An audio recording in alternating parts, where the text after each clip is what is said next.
আবার বোধহয় ফিরে এলো রবীন্দ্রনাথের বর্ষা, সেই কালিদাসের বর্ষা। দীর্ঘদিন পর, বহুকাল পর এরকম বর্ষা দেখছি। সেই যে শুরু হয়েছে জ্যৈষ্ঠের শেষ দিক থেকে, প্রায় 2 মাস অতিক্রান্ত হলো। আমি প্রায় প্রতিদিন বৃষ্টি দেখছি, এমন বৃষ্টি, এমন তোড়জোড় বৃষ্টি।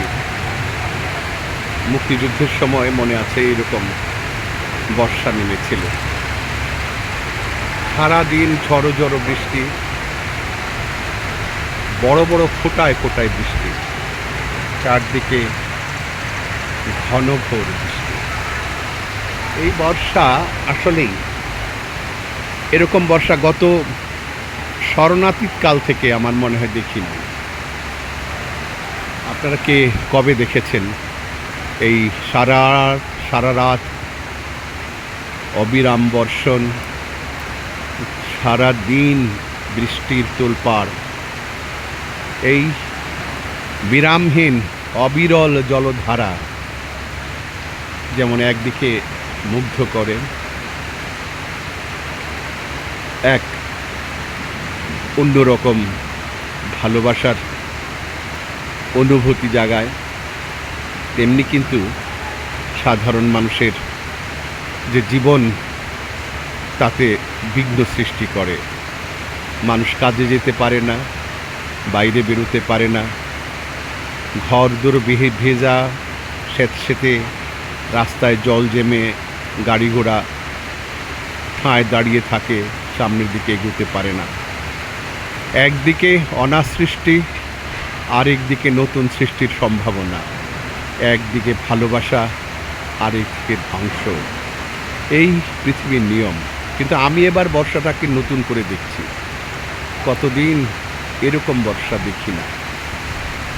বৃষ্টির ছোঁয়া যখন শরীরে এসে লাগে, বারান্দায় দাঁড়িয়ে যখন বৃষ্টির তোলপাড় দেখি, বাইরে পুলিশও শত শত পাত মোদিত ময়ূর নাচত মাতিয়া, সেই বিরহী রাধার কথা।